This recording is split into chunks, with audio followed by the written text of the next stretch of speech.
Hello everybody from Plant Reviews. Today is the 31st of March and in this video I am talking about Narcissus cloth of gold.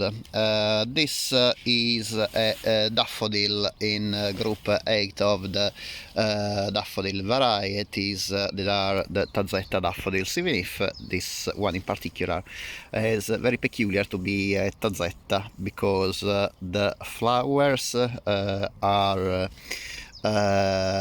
quite star-shaped. Usually Tazzettas have flowers that are a lot more rounded also.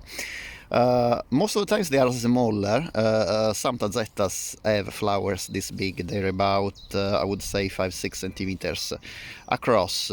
However, in my opinion, this daffodil resembles a lot more a jonquilla daffodil rather than a tazzetta. Anyway, on daffsic.org I found information about this variety as grouped as a tazzetta daffodil, so I will treat it, well, I have to report it as a tazzetta daffodil, even if to me really resembles a lot more a jonquilla than a tazzetta daffodil. Maybe it's a hybrid. I didn't find any information about who is the pollen parent and who is the seed parent. This might be because this plant, this hybrid was registered, this variety was registered before 1900, so maybe back then they didn't have much time, or maybe didn't actually write much about the actual ancestry of the variety, or maybe it was this variety comes from open pollinated flowers and the hybridizer missed even the seed parent to write down the seed parent, or maybe on the website I consulted, daffsic.org, at the moment doesn't state anything about the ancestry of this variety.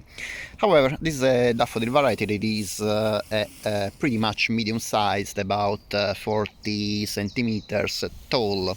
It has blue-green leaves, as most of the daffodil varieties have, and the flowers usually produces 3 flowers per stem, and indeed, as far as I can see, all my bulbs produced, sorry, all the flower stems have 3 flowers, so in this it is a variety that it is, no, this one has 4 flowers.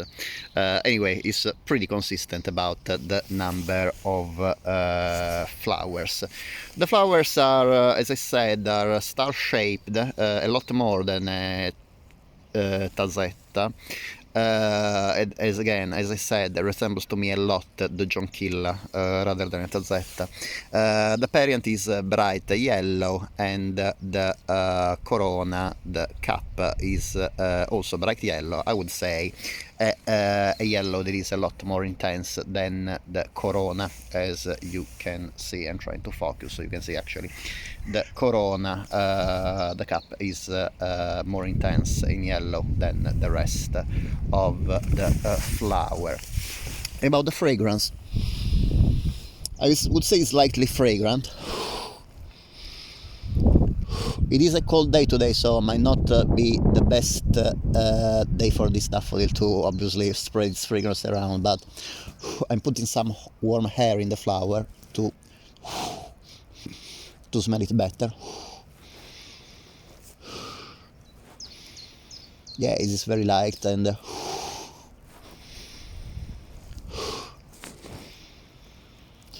kind of sweet with mint and licorice notes. Mint and licorice notes are the typical notes of many jonquilla daffodils, so I think that this might be a hybrid between a tazzetta and a jonquilla. I'm not too sure. If I find any more information about it, I will write them. I'll put them offshore in the description of the video. Anyway, definitely not a variety I can recommend if you want an intense fragrance. It is still a pleasant fragrance, very light, so if your nose is very sensitive to strong fragrances, this is a flower you might enjoy if you want to bring cut flowers indoors. It was also a very nice color.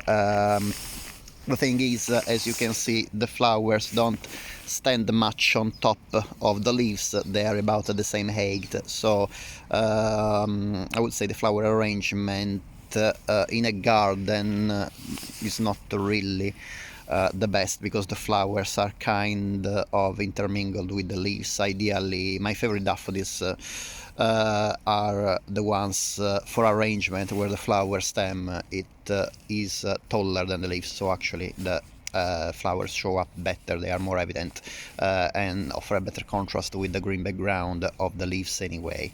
I'm sorry that some of the flowers have been eaten by slugs or snails, they are a nightmare in my allotment, but at least I have still a few buds coming up, and luckily I have these flowers that have been untouched by the slugs and the snails, so I am very happy about it. This variety is not very easy to find it in garden center. I bought it online, and if I remember correctly, I bought it from Adrian's camp, and I will put the link in the description. And it is a daffodil that, like other daffodils, grows from bulbs. They need to be planted in autumn, usually about 10 centimeters deep, of course in a pot. You need to plant them a little bit more shallow, because not many pots are a lot deeper than 10 centimeters.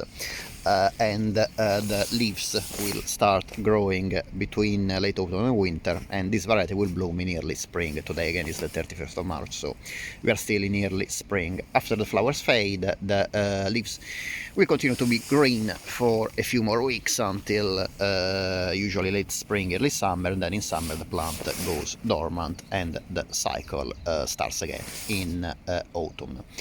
As usual, I hope that you enjoyed the video. Thank you very much for watching, and of course, if you want to ask me any questions, just write them in the comment down below, and I will be more than happy to reply to you as soon as possible.